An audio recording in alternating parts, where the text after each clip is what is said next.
네, 안녕하세요. 2021년 7월 30일에 나왔던 리포트들을 소개해 드리도록 하겠습니다. 7월 30일에 제가 개인적인 사정으로 업로드를 하지 못했고요. 오늘 업로드 드리는 점 양해 부탁드리겠습니다.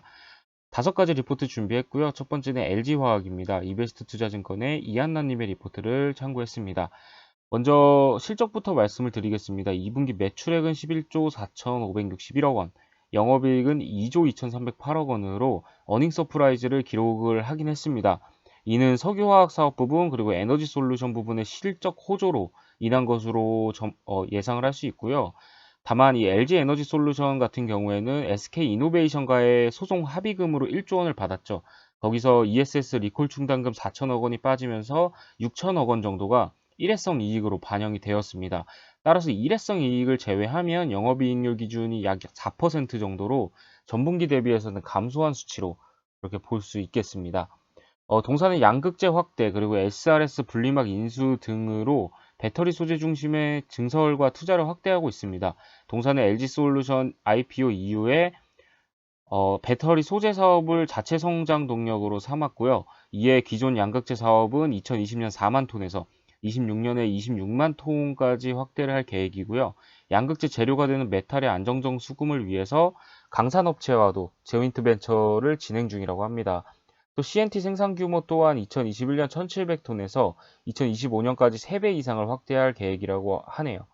다만 아직은 투자 고려 시에 소재 비중이 화학 대비 작고 CNT는 아직 실리콘 비중 5% 이상 확대할 만한 기술력을 가진 기업이 없는 상황이라고 합니다. 이에 의미 있는 소재 투자 그리고 규모 확대에 대해서는 지켜보아야 할 때라고 판단을 해주셨네요. 동사에 대한 목표 주가를 93만 9천 원으로 하고 투자 의견은 홀드로 하향 조정했습니다. 이는 LG에너지 솔루션의 연내 상장을 고려했고 지주사 할인율인 30%를 적용한 결과라고 하고요. 다만 성장 후에 의미 있는 소재로의 투자 확대가 이루어진다면 밸류에이션 재평가가 가능할 것으로 보인다고 합니다. 하반기 주도 섹터로 EV 배터리를 주목을 하긴 하지만 LG 에너지 솔루션의 상장 시기가 다가오고 있으며 또 SK 이노베이션의 물적 분할 가능성까지 고려를 했을 때 셀 기업들의 주가는 당분간 지지부진할 것으로 예상을 하고 있습니다. 여기서 말하는 셀 기업이라고 하면은 SK, LG, 삼성, 3사를 이야기하는 거고요. 금요일 종가 기준으로 84만 2천 원인 점 참고 부탁드리겠습니다. 네, 다음으로는 좋은 실적이 나왔지만 주가가 다소 빠지면서 마무리가 됐던 LG 이노텍에 대한 리포트입니다. 키움증권의 김지사님의 자료를 참고했고요.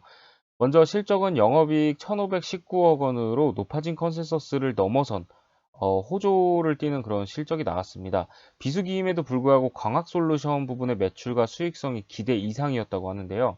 이는 아이폰 12 시리즈 판매 호조, 그리고 우호적인 제품 믹스에 따른 결과라고 합니다.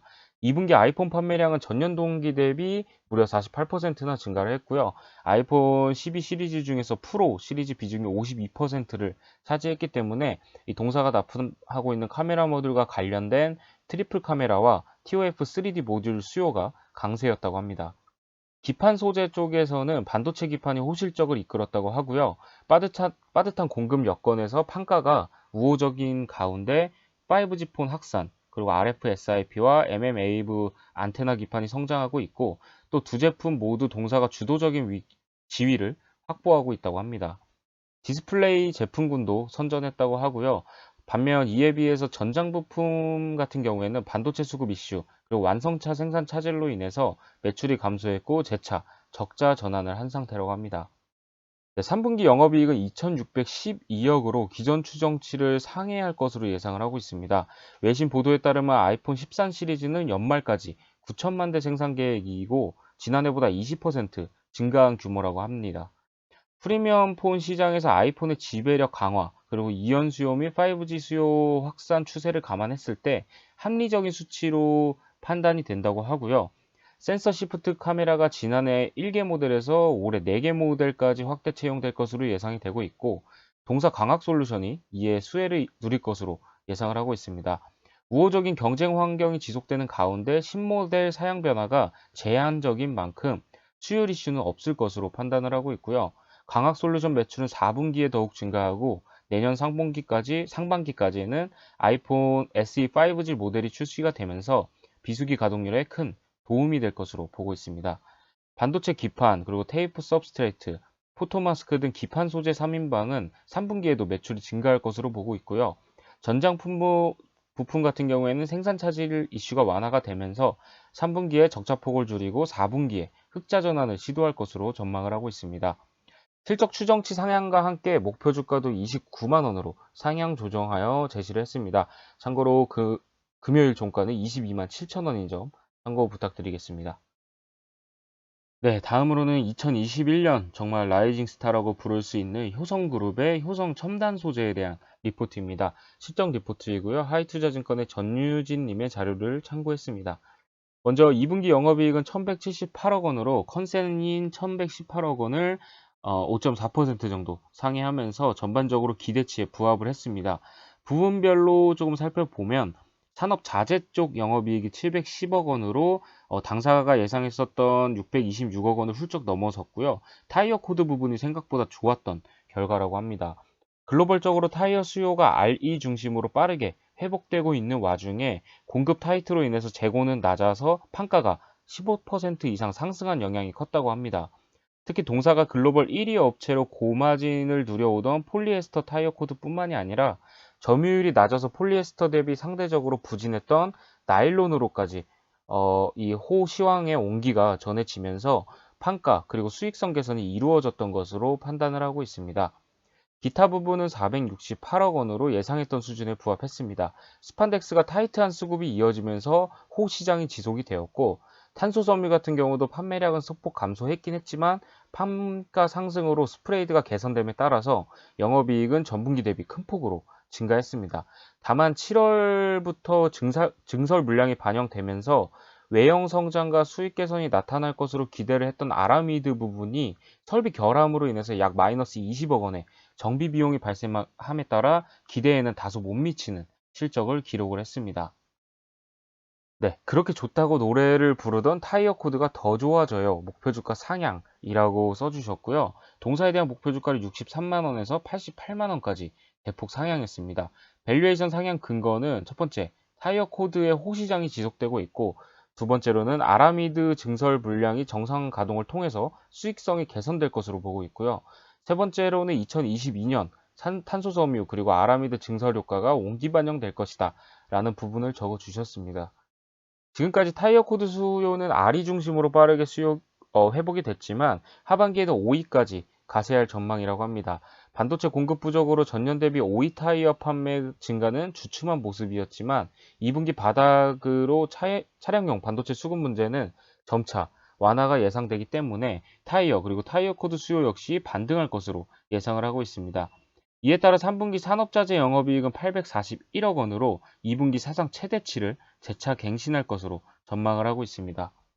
증설 설비 가동 차질로 예상치를 하회했던 아라미드는 3분기에도 그 영향이 일부 이어지긴 하겠지만 2022년부터는 증설 효과가 온기로 반영되면서 규모의 경제 창출에 따른 원가 절감 그리고 이익 개선 등이 두드러질 것으로 보고 있습니다.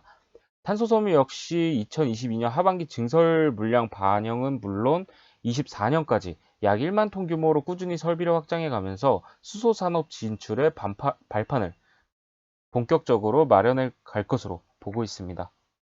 네, 다음은 한국항공우주에 대한 리포트고요. 대신증권의 이동원님의 리포트를 참고했습니다. 투자 의견은 시장 수익률, 마켓 퍼폼, 목표 주가는 36,000원을 유지했고요. 목표 주가는 2023년 EPS 946원에 타겟 PER인 38배를 적용했다고 합니다. 실적 감소 구간이기는 하나 코로나19 백신에 따른 항공 제조 산업의 회복을 기대를 했고요. 안정적인 국내 산업과 우주 산업에 대한 성장성도 보유했기 때문에 이런 목표 주가를 제시했다고 하네요. 네, 2분기 실적은 매출액 7,085억 원, 영업이익 600억 원을 냈습니다. 컨센서스 대비 매출액은 2% 하회했고 영업이익은 2% 정도 상회한 수치이고요. 영업이익 부분에서는 수리온 소송, 승소 일회성 비용인 551억 원이 이익으로 반영되었다고 합니다. 상반기 수준은 1,656억 원으로 연간 목표인 2.9조 원에 대비 미미하지만 최근에 인도네시아 T50기 2,745억 원 분량이고요. 완제기 윙립이 7,546억 원 분량이 수주에 성공을 하면서 기대치를 어느 정도 높이고 있는 상황입니다. 네, 2분기 일회성 요인을 제외하면 영업이익은 47억 원에 불과하다고 합니다. 3분기는 계절적 비수기로 실적 감소가 불가피하기 때문에 당분간은 숨고르기 구간이라고 보고 있고요. 그러나 코로나19 여파로 기체 부품과 완제기 수출 어려움이 지속이 되었고, 다만 국내 유일의 완제기 제조 업체이기 때문에 우주 사업, 또 주요 사업자 등 핵심적 역량은 동일할 거기 때문에 계속 지켜는 봐야 된다라는 그런 스탠스를 유지해 주셨네요. 네, 다음은 마침내 라면가 상승을 이끌어낸 농심에 대한 리포트입니다. 하나금융투자의 심은주, 김채란님의 자료를 참고했습니다. 농심은 내달 16일부터 라면 판가 평균 6.8% 인상을 공지했습니다. 마지막 판가 인상 시점 감안 시 약 5년 만에 인상이라고 하고요. 그동안 주요 원부 재료 부담이 가중되었던 점을 감안했을 때 이번 인상은 불가피한 선택으로 보고 있습니다. 이번 판가 인상으로 연간 연결 매출액 및 영업이익이 각각 기존 추정치 대비 3.3%, 35% 증가하는 효과가 있을 것으로 보고 있습니다. 유통 채널 재고 감안 시 11월부터는 판가 인상이 실적에 반영될 것으로 판단을 하고 있고요. 상기 감안 시에는 올해 4분기부터 내년 하반기까지 견조한 YoY 이익 개선세를 기대해 볼 만하다고 합니다. 전년 국내 높은 베이스, 또 판가 인상 반영 시점 감안 시 별도 손익은 3분기까지 YoY는 큰 폭의 감익이 불가피하다고 합니다. 그러나 4분기부터 판가 인상이 반영이 되기 시작하면서 내년까지 편안함, 실적 흐름을 기대할 수 있다고 하고요. 코로나19로 계기로 글로벌 인지도가 확대가 되면서 수출, 그리고 해외 법인의 YoY 순성장을 시연 중이라는 점은 긍정적이라고 합니다. 농심의 해외 비중은 2019년 30%에서 2021년 38%까지 확대될 것으로 추정을 하고 있고요. 중장기 해외 성장에 대한 재평가가 기대되는 대목이라고 하네요. 현 주가는 12개월 포워드 PBR 0.9배에 거래 중이라고 합니다. 역사적 밴드 하단에 위치해서 매력적인 밸류에이션을 제공하고 있다고 합니다.